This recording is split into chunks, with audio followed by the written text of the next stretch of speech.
If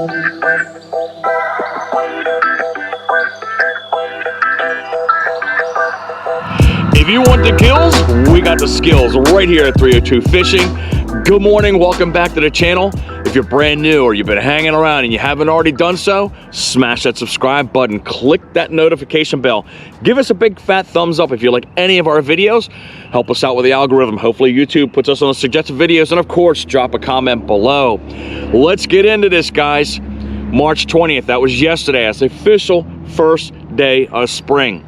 Transitioning into a new season, and that's what I've been seeing literally this morning when I came out the door. Transitions. I'm looking at budding trees. I'm listening to frogs croaking in the background right here. I'm watching spring motorcycle runs going on as we're going with this intro up and down the road here. And of course, we got combines, we got tractors, we got manure, we got tilling, we got all the springy stuff that could be happening out here right now. But will the spawn be starting right now? We don't know, guys, and that's what we're going to try to figure out today and over the next few days. Absolute beautiful weather today, and it's going to be the same for the rest of the week here. Upper 50s, mid 60s, and now we have lows into the lower 40s, warming that water up a little bit, hopefully bringing these fish in to their beds so they can start, hopefully, that spawn. We want a big old mama on the end of the line today, guys. That is the goal. I did try to fish yesterday, and I drew up a big fat 0. And as I told you on this channel, no skunks allowed. So we're going to try to pull it off today and try to get something on the end of the line. But I'm super excited at the bait we're getting ready to use. Hopefully, it's going to be super successful.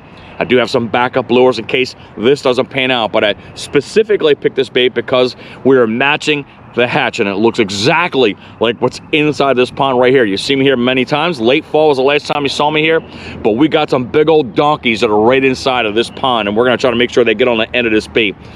So today we came out with the Googan Bait Contender Jr, guys. That's the segmented swim bait you guys have been seeing out there for quite some time right now. Again, it's a slow sink bait, 4.5 inches long and about 1 ounce in weight. And we'll tell you the rod and reel and the line and everything else once we get the video started. But I'm super excited, guys. I really want to get this thing on the end of the line, and I do want to get a big fat green bean bag to show off to you right in front of your face. So we're going to stop talking.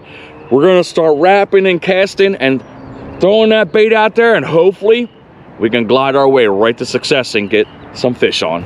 Heading our way to the pond over here. I may have to take the hoodie off, man. It's getting warm out here already.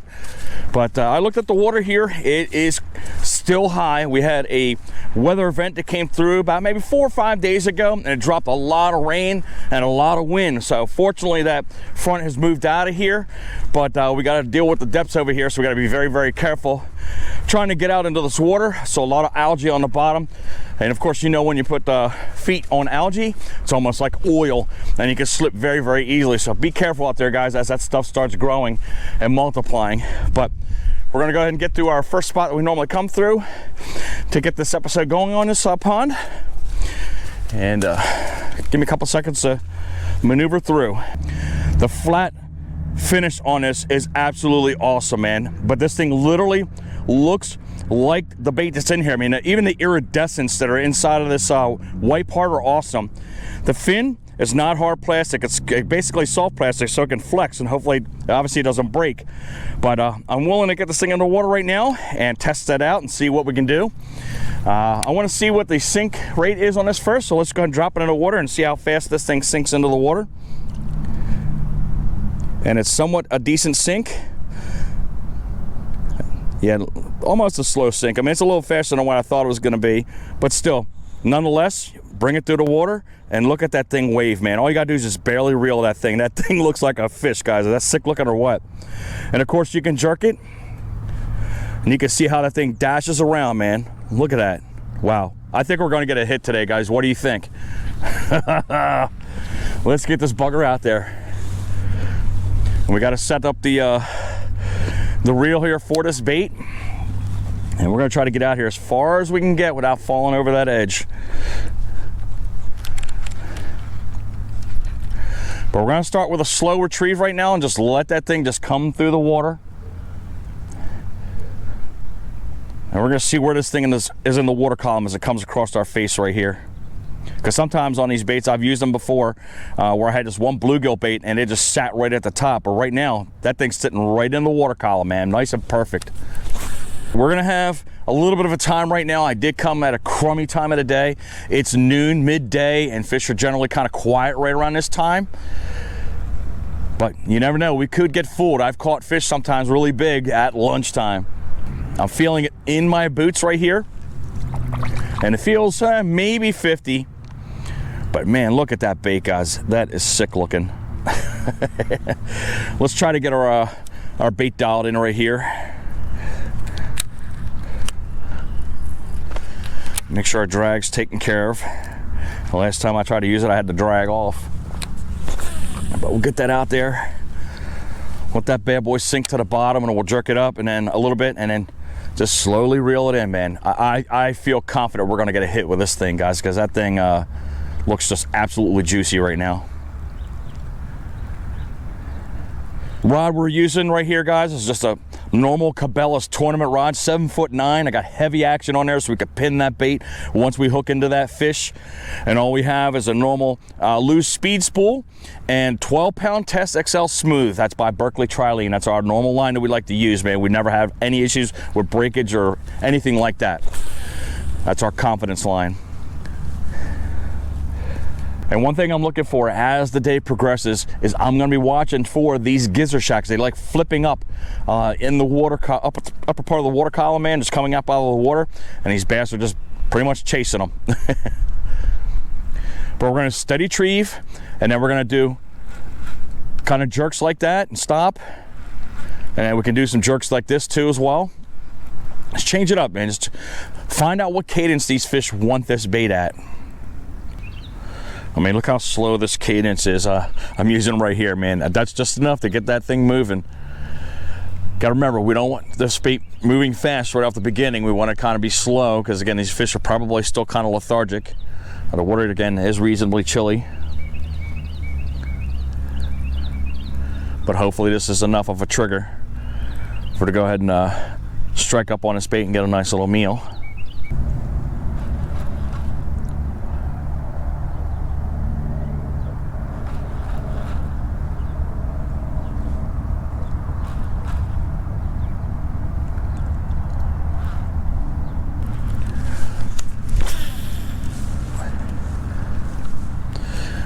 Come on, this literally looks like the fish that are out there. What bass wouldn't want that morsel? Barely a whisper of wind. Got enough light shining through there so you can see the flicker. The gear ratio on the reel that we're using, I failed to mention that as I was telling you what kind of equipment we're using. 7:1 to 1.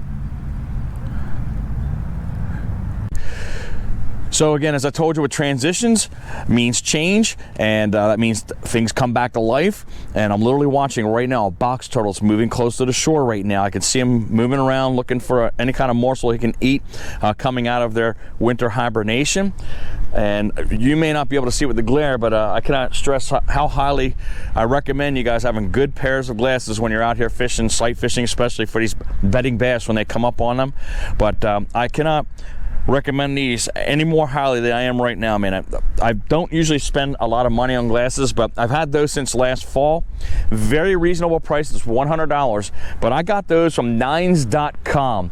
There's several different colors of glasses that you can get, and the lenses and everything else, and each one has their own function. Obviously the one I picked out is good for lakes and ponds, and even with again the lack of clarity in someone in this pond right here, I can see a lot of stuff underneath the water that you cannot see, which is cool, because that way obviously if you're bed fishing and everything else, you can see well ahead of you what's on those beds, if there is anything on those beds. So that'll be paying off big time, because I've not used these glasses in the spring yet. But I'll drop a link down below right here if you guys are interested. Again, I'm not sponsored or endorsed by them, but again, if you want a good pair of glasses at a reasonable price, that's the place to go right now. You guys may have seen Monster Mike out there, huge, down there in Miami, doing all the peacock fishing and everything else like that. That is his favorite glasses. He wears them all the time. He doesn't have the style that I have, but he's heavily endorsed by those guys, but he will tell you the ins and outs of those glasses. If you want to look at his channel right there, I'll put that down below too. But he turned me on to these glasses, and I'm glad I took that recommendation, because I try to keep these glasses, because I'm usually a Walmart $10 or $15 guy and sitting on your glasses. Now when you're spending money, you tend not to have them sitting in your seat. You put them somewhere special, so you have them each and every time ready for you to go. Right now we haven't had a tap yet. We'll later on go down this end right here. My main focus right around this area, and of course we got our neighbor right here who allows us to come up on his yard. I got a feeling we're gonna probably get something right around in that area over there, but I got to be careful over around here, because again we got that edge and it's got roots from these trees coming all the way out here, and I don't want to lose again this bait trying to get these bass, because there's that one stick that's underneath there. One day we're gonna go there and there's gonna be like $50 worth of my bait still hanging on it.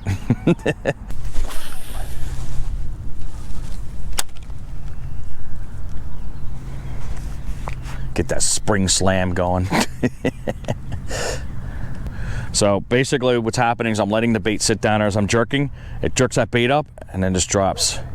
Jerks the bait up and just drops. Almost kind of like a jerk baitish motion when you use your actual jerk baits. And it looks like a dying fish on the way down.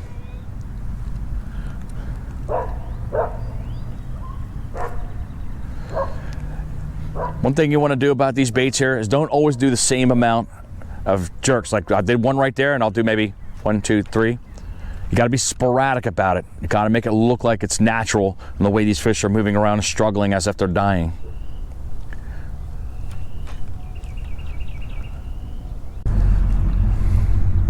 Let's give me a little bit of hope on this bait.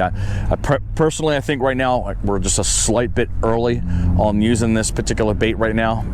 But again, I want to give it a go, man. I got a feeling we're going to get something on this thing. One thing I am noticing here, if you do cast at a distance, it does like to wrap up on the hook right here. So every once in a while, you got to make sure the line is out from the curvature of that hook there in the barb. Obviously, try not to loft the bait as much, because it's going to do all kinds of spinning around and everything else in that line to wrap around. So try to cast it as straight as you can. So you don't have to worry about that binding. So far I do like the feel of the bait, and I like the action of the bait. Now I want to know is how will it stand up against the fish whacking up on it. Absolutely serene out here, man. Nice and quiet. Listening to the birds chirping. I got no cares in the world right now. I've got plenty of time to fish. And it's gonna be the first time in years that I've not had to work on a Sunday, guys. And I'm loving it. One thing I forgot to mention to you was the type of bait we're using. Obviously we told you it was a Googan Bait Contender Jr, but the make is the Gizzard Shad. That is what we're using right now. But look at that ridiculous iridescence on there. I mean, even on the tail, the detail's ridiculous. Got a little orange bottom on here, got a little bit tinge of orange on top for them to target on. But we're gonna throw a couple more casts, and we'll make this video happen here.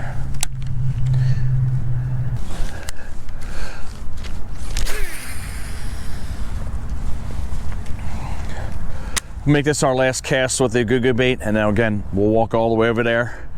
We'll start casting the Contender out there left and right. Hopefully we can get one striking over there, because that's generally where we have some good success at bass wise. Got faith in you, Contender.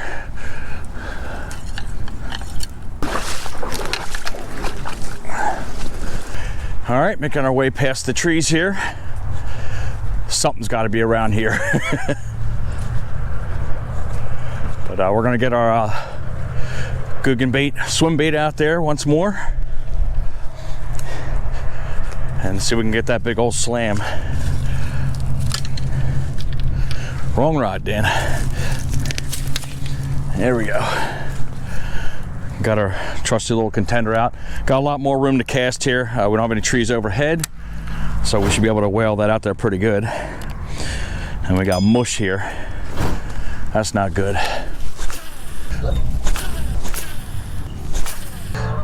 All right, I'm gonna cut this off, and it's gonna make me really, really mad if we switch this and go to a lipless crankbait and we catch something and we don't catch anything off of our swim bait as of yet. But we're gonna try to make that work. But we're gonna go with the Delta Red. Again, that is the Red Eye Shad by Strike King. All right, Delta Red is on.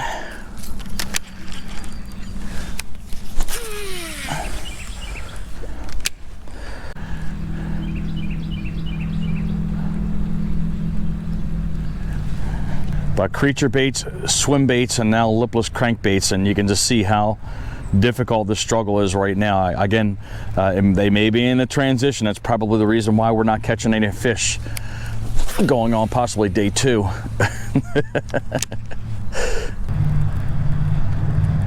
Wowie wow, guys. Not even a whisper of a fish here so far.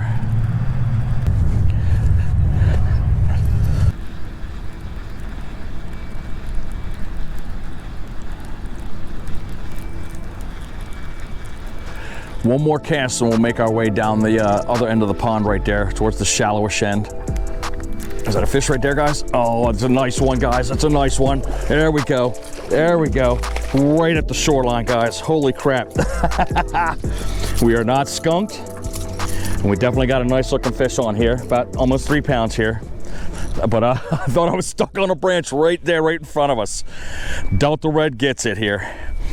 But let's get the bait out of there. I don't have my pliers on me, so we're going to be hopeful that we can get these hooks out of this fish's mouth. But we're going to have to find a stick here somewhere to get that out. This should be good enough.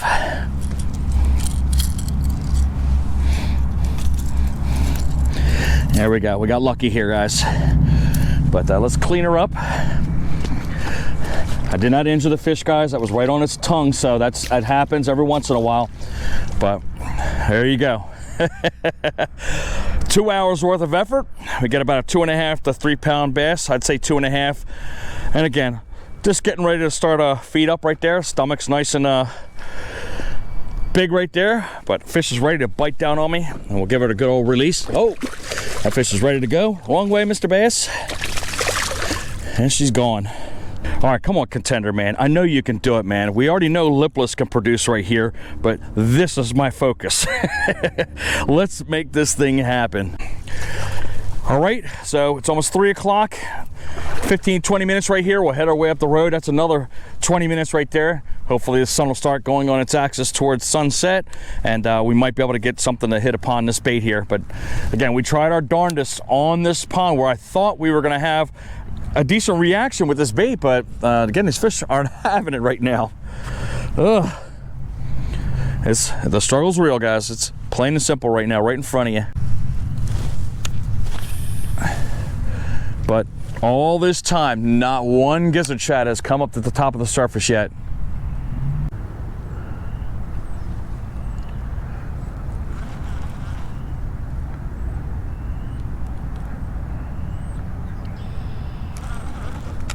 Oh, there we go, guys, finally. Oh, no! The only bite we had, guys, a big bite. Oh, man. Oh, I got so excited and I lost it.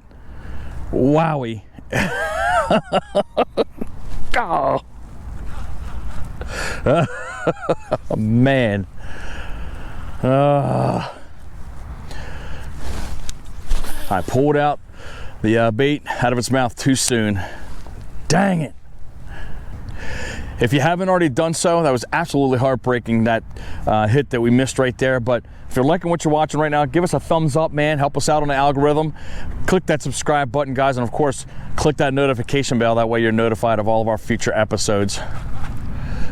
But we're gonna give it a few more casts, and we'll head our way up the road, as I mentioned to you. So far we got one reaction off of the sporadic hitting of the reel right there, and then the earlier one was when I was jerking it like a jerk bait. But this one right here is kind of giving the bait zigzag and a drop right there. We're at our second location right now, and I saw one thing. As soon as I came up there, he scattered away already, but we had minnows right up to the edge. There's one popping around over here. I can see them literally underneath the algae right here. That's a good sign. So I've got minnows here. You know, obviously a bigger fish will be pulling in too. So as I told you, this pond is a little lower than the other one in depth. and hopefully we'll get lucky and we'll get something to bite off of that Contender Jr. So let's get to work. One little obstacle we have right here, because the way the wind is blowing, it's blowing towards us. Some of these little patches right here are right out in front of us. You can't see them because of the ripple, but once you see it settle down, you'll see the little tiny patches that might get caught up on the line here. But let's gingerly work our way through here and get where we need to be and see if we can get the fish to land up on this bait. But you can clearly see the bait now. Water's about the same temperature as the previous location, but we'll start shallow real quick right here, and then again bombing out.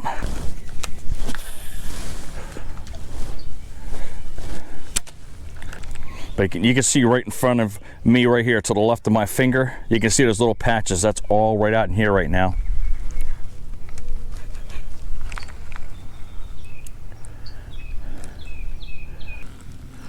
I'm listening over here to my left-hand side. I'm clearly seeing bass chase bait fish all up around over here, but again, obviously we can't throw that into the brush over there.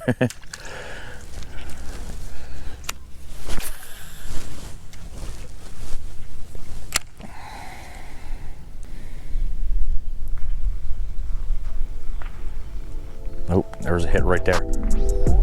Fish on, guys. We got our first fish on with a contender, and it's a decent one. It's a decent one, guys. Yes. All that fight to get the fish, guys. Look at him. Oh, donkey, guys. Big fat green bean bag. Here we go. All of that fight, guys. There it is. Yes.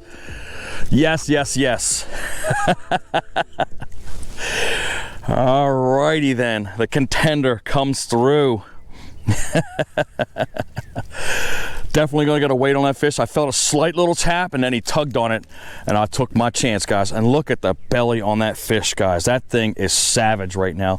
Filling up. We just got done talking about a bass blowing up over here. Let's get out here in the open here and so you can see this fish in its whole glory here. But absolute beautiful bass, guys. I'm so glad we're able to get a fish off of that bait. Boom. Let's get a quick weight on that fish. All right, we're all zeroed out here, as you can see. Mr. Bass, you don't know how happy, or Mrs., you don't know how happy you're making me right now. Boom. There we go, guys. Outstanding. 3.47 pounds. Oh my God. We've got a big fat green bean bag today on the Googan Bait Contender Jr. Let's get our beauty right back into the water again. We'll go ahead and give her a nice little aeration, and we're gonna try for another. I don't care. I'm greedy. Even after all that torture we went through here. But man, oh man, thank you, thank you, thank you. What an outstanding fish. She's gone. It was a very, very, very long day today. Tons and tons of casts, guys, and we only yielded 2 fish. That was it.